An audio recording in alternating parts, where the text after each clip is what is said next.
Price lord. ದೇವರಿಗೆ ಸ್ತೋತ್ರವಾಗಲಿ. ಬೆಳಗಿನ ಸಮಯದಲ್ಲಿ ದೇವರ ಕೃಪೆಯಿಂದ ದೇವರ ವಾಕ್ಯವನ್ನು ಒಂದು ಸೇರಿ ಧ್ಯಾನಿಸುವುದಕ್ಕೆ ಸಾಧ್ಯವಾಯಿತು. ಇವತ್ತಿನ ಧ್ಯಾನಕ್ಕಾಗಿ ಯೆರೆಮೀಯ ಪ್ರವಾದಿಯ ಪುಸ್ತಕ 39ನೇ ಅಧ್ಯಾಯ 18ನೇ ವಾಕ್ಯ ಧ್ಯಾನಿಸೋಣ. ಯೆರೆಮೀಯ ಪ್ರವಾದಿಯ ಪುಸ್ತಕ 39:18. ಜೆರೆಮಿಯ 39:18. ನೀನು ನನ್ನಲ್ಲಿ ಭರವಸೆ ಇಟ್ಟ ಕಾರಣ ನಿನ್ನನ್ನು ರಕ್ಷಿಸುವನು. ನೀನು ಖಡ್ಗಕ್ಕೆ ತುತ್ತಾಗದೆ ಅದರ ಬಾಯಿಯೊಳಗಿಂದ ನಿನ್ನ ಪ್ರಾಣವನ್ನು ಸೆಳೆಕೊಂಡು ಹೋಗಿವಿ. ಇದು ಯೆಹೋವನ ನುಡಿ. ಹಲ್ಲೆಲೂಯಾ. ಈ ವಾಕ್ಯದಲ್ಲಿ ನಾವು ನೋಡುವಾಗ ಯೆರೆಮೀಯನ ಬಳಿಯಲ್ಲಿ ದೇವರು ಮಾತನಾಡುವುದಾಗಿ ನೋಡುತ್ತೇವೆ. ಅಲ್ಲಿ ಕೂಷ್ಯನಾದ ಎಬೆದ್ಮೆಲೆಕನಿಗೆ ಹೇಳುವುದಕ್ಕಾಗಿ ದೇವರು ಹೇಳಿ ಕಳಿಸುವಂತ ಒಂದು ಪ್ರವಾದನೆ ಮಾತಾಗಿದೆ. ಹಲ್ಲೆಲೂಯಾ. ಅವನ ಮೇಲೆ ದೇವರ ದಯೆ ಇದ್ದಂದ ಕಾರಣ ದೇವರು ಅವನ ಮೇಲೆ ದೇವರ ಮೇಲೆ ಅವನು ಭರವಸೆ ಬಿಟ್ಟ ಕಾರಣ ದೇವರು ಅವನು ರಕ್ಷಿಸುತ್ತಾನೆಂಬುದಾಗಿ ಹೇಳಿ ಕಳಿಸುತ್ತಾನೆ. ಹಲ್ಲೆಲೂಯಾ.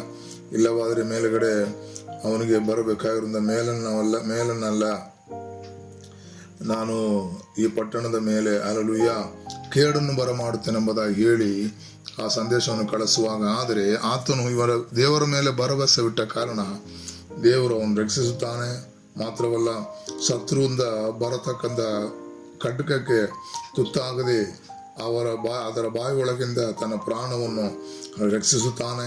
ಈಗೆಲ್ಲ ಹೇಳಿ ಕಳಿಸುತ್ತಾನೆ. ಪ್ರಿಯ ವಿಶ್ವಾಸಿಗಳು, ನಾವು ಇದರಿಂದ ತಿಳಿದುಕೊಳ್ಳಬೇಕಾದ ಕಾರ್ಯ, ನಾವು ದೇವರಲ್ಲಿ ಭರವಸೆ ಬಿಟ್ಟಿರುವಾಗ ಶತ್ರು ನಮಗೆ ವಿರುದ್ಧವಾಗಿ ಕಳಿಸುವಂತ ಆ ಖಡ್ಗಕ್ಕೆ ಸಮವಾದಂತ ಆ ಒಂದು ರೀತಿಯ ಒಂದು ಹೋರಾಟದ ಸಮಯದಲ್ಲಿ ದೇವರು ನಮ್ಮನ್ನೇನು ಮಾಡುತ್ತಾನೆ? ರಕ್ಷಿಸುತ್ತಾನೆ.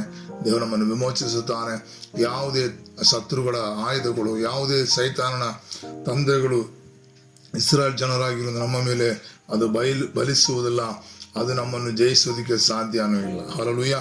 ಆದ್ದರಿಂದ ಬೆಳಗಿನ ಸಮಯದಲ್ಲಿ ದೇವರ ಕರದಲ್ಲಿ ಕೊಡೋಣ. ದೇವರ ಮೇಲೆ ಭರವಸೆ ಬಿಡೋಣ. ಹಲ್ಲೆಲೂಯಾ.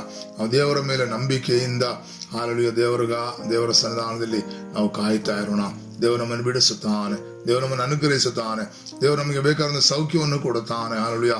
ನಮ್ಮ ಎಲ್ಲ ಸಮಸ್ಯೆಗಳನ್ನು ಅವನು ನೆರವೇರಿಸಿ ಅದನ್ನು ನಿವಾರಣೆ ಮಾಡಿ ಅದನ್ನು ಪರಿಹರಿಸಿ ನಮ್ಮನ್ನು ಆಶೀರ್ವದಿಸುವಂತ ಕರ್ತನಾಗಿದ್ದಾನೆ. Hallelujah. Amen. Thank you Lord. Hallelujah. ಈ ಎಬೆದ್ಮೆಲೆಕನನ್ನು ಅನುಗ್ರಹಿಸಿ ಅಲ್ಲಿ ಮಾತನಾಡಿ ಕಳಿಸುವಂತ ಕರ್ತನು ನಮ್ಮನ್ನು ಅನುಗ್ರಹಿಸುವುದಕ್ಕೆ ಅವನು ಶಕ್ತನಾಗಿದ್ದಾನೆ. ಹಲ್ಲೆಲೂಯಾ. ಅವನ ಕರದಲ್ಲಿ ಸಮರ್ಪಿಸೋಣ. ಅವನ ಮೇಲೆ ಭರವಸೆ ಬಿಡೋಣ. ಯಾವುದೇ ಕಾರ್ಯಗಳಾಗಿರಲಿ ದೇವರ ಮೇಲೆ ನಾವು ಭರವಸೆ ಬಿಟ್ಟು ನಾವು ಕಾಯ್ತಾ ಇರೋಣ. ದೇವರು ನಮ್ಮನ್ನು ಅನುಗ್ರಹಿಸುತ್ತಾನೆ. ದೇವರು ನಮ್ಮನ್ನು ಬಿಡಿಸುತ್ತಾನೆ. ದೇವರು ನಮಗೆ ಬೇಕಾದ ಎಲ್ಲ ಆರೋಗ್ಯ ಬಲವು ದಯಪಾಲಿಸುವುದಕ್ಕೆ ಅವನು ಶಕ್ತನಾಗಿದ್ದಾನೆ. ನಾವು ತಿಳಿಯದೇ ಇರುವಂತ ಮನುಷ್ಯರಿಂದ ನಮಗೆ ಸಹಾಯವನ್ನು ಕಳಿಸಿಕೊಡುವ ದೇವರಾಗಿದ್ದಾನೆ. ಆಮೇಲೆ ನಾವು ಭರವಸೆಯಿಂದ ಆಗಿರೋಣ, ನಂಬಿಕೆಯಿಂದ ಆಗಿರೋಣ, ದೃಢವಾಗಿ ದೇವರ ಸಮ್ಮುಖದಲ್ಲಿ ನಿಲ್ಲೋಣ. ಭಯವನ್ನೆಲ್ಲವನ್ನು ನೀಗಿಸಿ ಹಲ್ಲೆಲೂಯಾ ಎಲ್ಲ ಕಳವಳವನ್ನು ನೀಗಿಸಿ ಅನುಗ್ರಹಿಸುವ ಕರ್ತನ ನಮ್ಮ ಕರ್ತನಾಗಿದ್ದಾನೆ. ಕರ್ತನ ತಂದೆ, ಈ ಬೆಳಗಿನ ಸಮಯದಲ್ಲಿ ರಾಜಾವಿ ಹಲ್ಲೆಲೂಯಾ ಈ ಎಬೆದ್ಮೆಲೆಕನಿಗೆ ಹೇಳಿದಂತ ಇದೇ ಸಂದೇಶ ಕರ್ತನೇ ನನ್ನ ಜೀವಿತದಲ್ಲಿ ಕೂಡ ಅದು ನೆರವೇರಬೇಕು ಕರ್ತನೇ. ಸ್ತೋತ್ರಪ್ಪ. ಹಲ್ಲೆಲೂಯಾ. ಯೆರೆಮೀಯನ ಬಳಿಯಲ್ಲಿ ಹೇಳಿ ಕಳಿಸಿದಿಲ್ಲ ರಾಜ, ಎಬೆದ್ಮೆಲೆಕನಿಗೆ ಹೇಳುವಂದೆ ಹಲ್ಲೆಲೂಯಾ. ಹಲ್ಲೆಲೂಯಾ ಕರ್ತನೇ, ಅದೇ ಪ್ರಕಾರ ನಮ್ಮ ಜೀವಿತದಲ್ಲಿ ಕರ್ತನೇ ನಾವು ನಿನ್ನ ಮೇಲೆ ಭರವಸೆ ಇಟ್ಟ ಕಾರಣ ನಮ್ಮನ್ನು ನೀನು ರಕ್ಷಿಸುವ ದೇವರೆಂಬುದಾಗಿ ತಿಳ್ಕೊಳ್ಳುತ್ತೇವಪ್ಪ. ನಮಗೆ ವಿರುದ್ಧವಾಗಿ ಬರುವಂತ ಯಾವುದೇ ಆಯುಧಗಳಿಗೆ ನಾವು ತುತ್ತಾಗದೆ ಅದರ ಬಾಯಿ ಒಳಗಿಂದ ನಮ್ಮ ಪ್ರಾಣವನ್ನು ಕಾಯ್ದುಕೊಳ್ಳುವುದಕ್ಕಾಗಿ ನಾವು ಪ್ರಾರ್ಥಿಸುತ್ತೇವೆ ಕರ್ತನೇ. ಸ್ತೋತ್ರ. ಹಲ್ಲೆಲೂಯಾ. ಇದು ನಮಗೋಸ್ಕರ ಮಾತನಾಡುವಂತ ನುಡಿ ಎಂಬುದಾಗಿ ನಾವು ನಂಬುತ್ತಿದ್ದೇವೆ ಕರ್ತನೇ. ಸ್ತೋತ್ರ. ಹಲ್ಲೆಲೂಯಾ. ಎಲ್ಲ ಶತ್ರುನ ಹೋರಾಟಗಳನ್ನು ಯೇಸುವಿನ ನಾಮದಲ್ಲಿ ಸವಿಸುತ್ತೇವೆ ಕರ್ತನೇ. ಪ್ರತ್ಯಕ್ಷವಾದ ಬಿಡುಗಡೆ, ಸೌಖ್ಯವು, ಸಮಾಧಾನವು ನಿನ್ನ ಮಕ್ಕಳಿಗಾಗಿ ದಯಪಾಲಿಸುವುದಾಗಿ ಪ್ರಾರ್ಥಿಸುತ್ತೇವೆ.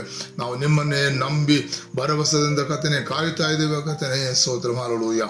ಹೊಸ ಮಾರ್ಗಗಳನ್ನು ನಿನ್ನ ಮಕ್ಕಳಿಗೋಸ್ಕರ ನೀನು ತೆರೆದು ಕರ್ತನೇ ಅವರನ್ನು ಅನುಗ್ರಹಿಸುವುದಾಗಿ ಪ್ರಾರ್ಥಿಸುತ್ತೇವೆ. ಪ್ರಾರ್ಥನೆ ಕೇಳಿದಕ್ಕಾಗಿ ಸ್ತೋತ್ರ. ಯೇಸುವಿನ ನಾಮದಲ್ಲಿ ಬೇಡುತ್ತೇವೆ ತಂದೆ. Amen. Hallelujah. Praise the Lord. ದೇವರು ನಿಮ್ಮನ್ನು ಅನುಗ್ರಹಿಸಲಿ. ಸ್ತೋತ್ರ.